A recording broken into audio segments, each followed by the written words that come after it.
Después de 12 años de gobierno militar, Belaúnde inició su segundo mandato, auspiciando la irrestricta libertad de prensa y devolviendo los medios de comunicación a sus verdaderos propietarios. Los derechos humanos y la libertad de prensa por la voluntad general de los pueblos. Su administración fomentó las exportaciones petroleras y mineras. Se ofrecieron incentivos para atraer la inversión extranjera y se emprendió un amplio programa de construcción de viviendas.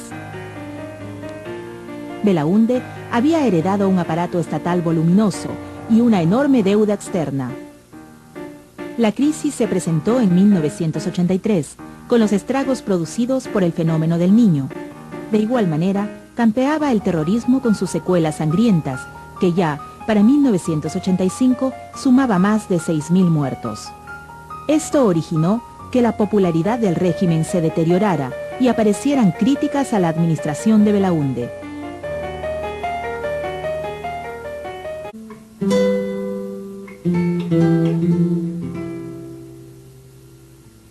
En enero de 1981, el Ejército del Perú detectó 3 destacamentos militares ecuatorianos en territorio peruano, en la línea de frontera de la zona llamada la Cordillera del Cóndor. Los ecuatorianos habían construido una réplica de una base llamada Paquilla, en territorio peruano. Enterado, el presidente Belaúnde llamó al lugar Falso Paquilla, y en una rápida incursión, el 28 de enero, las tropas peruanas atacaron los destacamentos desalojando a los invasores y recuperando nuestros territorios.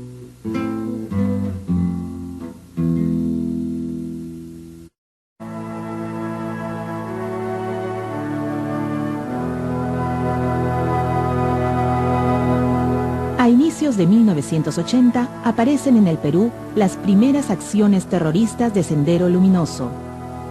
Las autoridades le restaron importancia. Nadie imaginó la envergadura del movimiento que hacía su aparición. Sendero Luminoso era una facción del Partido Comunista del Perú de tendencia maoísta y de doctrina radical, liderado por Abimael Guzmán, un catedrático universitario radicado en Ayacucho. Sendero Luminoso inicia sus acciones durante las elecciones de 1980 en Ayacucho. Tomaban poblados enteros y asesinaban a sus autoridades. Poco a poco van radicalizando sus acciones y la policía es incapaz de detenerlos. Belaúnde ordena en diciembre de 1982 la intervención directa de las Fuerzas Armadas y se crean zonas de emergencia en algunas provincias de Ayacucho, ampliándose después a otros lugares. En esta vorágine violentista, en febrero de 1983, 8 periodistas peruanos son masacrados en el poblado de Uchurajay, supuestamente confundidos con terroristas. Sendero Luminoso, a través de los comités regionales, acrecienta su campaña de terror. Los atentados, los asesinatos y los juicios sumarios son cosa de todos los días. A partir de 1985, Sendero Luminoso traslada sus acciones a las ciudades. En los pueblos jóvenes y en las universidades públicas logra captar adeptos. El clima de terror se generaliza con la voladura de torres eléctricas y la explosión de coches bomba. En el interior del país, los campesinos empiezan a organizarse en rondas armadas con la decisión de combatir a los terroristas. En 1984 aparece otro grupo subversivo, el MRTA, Movimiento Revolucionario Túpac Amaru. Víctor Polay Campos, un ex militante aprista, es su líder.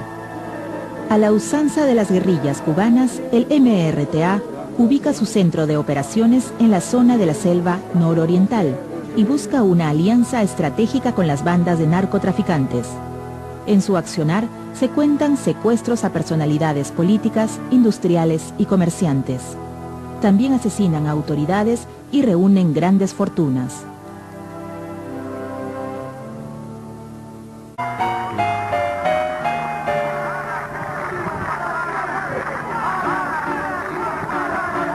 En 1985 se presentó a las elecciones generales el joven aprista Alan García Pérez y salió elegido por una amplia mayoría de votos luego de la renuncia de Alfonso Barrantes. García inició su gobierno con un aumento de salario de empleados y trabajadores y congelando los precios de alimentos y servicios. Para apoyar a los empresarios nacionales, creó el dólar subsidiado, llamado MUC. Además, García decidió pagar la deuda externa con tan solo el 10% de nuestras exportaciones. Esta decisión lo enfrentaría a los organismos financieros internacionales. A pesar de las críticas, la popularidad de García permaneció inalterable durante los 2 primeros años. Pero la política económica de García no tenía un sustento real. La situación de las reservas monetarias y recursos no dieron para mantener un sistema acusado de artificial. Su negativa a renegociar nuestra deuda ocasionó que al Perú se le declare un país inelegible.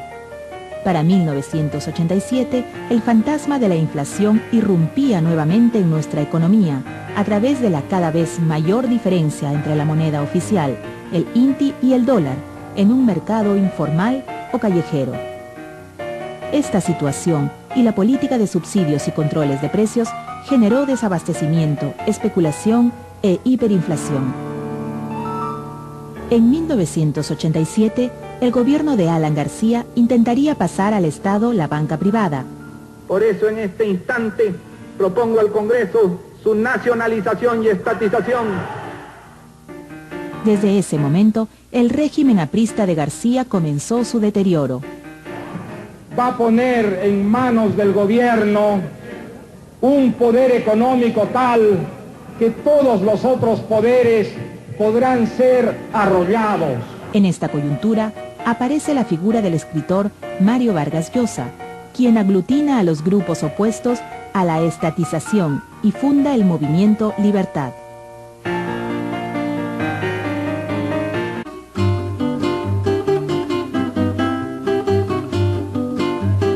El vóley femenino peruano, gracias a una generación de chicas extraordinarias y la dirección técnica de entrenadores asiáticos, se había convertido en una potencia mundial. En las Olimpiadas de Seúl, en 1988, tras dejar fuera de carrera a las selecciones de Brasil, Cuba, China y Japón, se enfrentaron en gran final a la Unión Soviética. El resultado fue dramático y en el quinto set, las soviéticas voltearon el encuentro. Las jóvenes peruanas tuvieron que conformarse con la medalla de plata. A su arribo a Lima, un mar humano acudió a recibirlas como ellas se merecían. Fue el último gran triunfo del deporte peruano.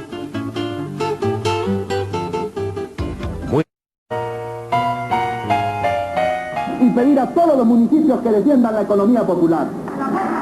Desde 1989, el gobierno de Alan García no podía detener la crisis económica y moral que lo agobiaba. Al déficit había que añadirle los estragos del terrorismo. Los cárteles de la droga que operaban en las zonas del Guayaga y Tingo María sumaban al desgobierno. Se calcula que el saldo de víctimas del terrorismo durante el gobierno aprista alcanzó la macabra cifra de 18.000 muertos.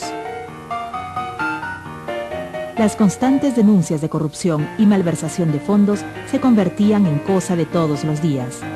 El Perú llegaba a 1990 con una situación insostenible que se traducía en una inflación casi del 3% diario y con un país devorado por una guerra fratricida.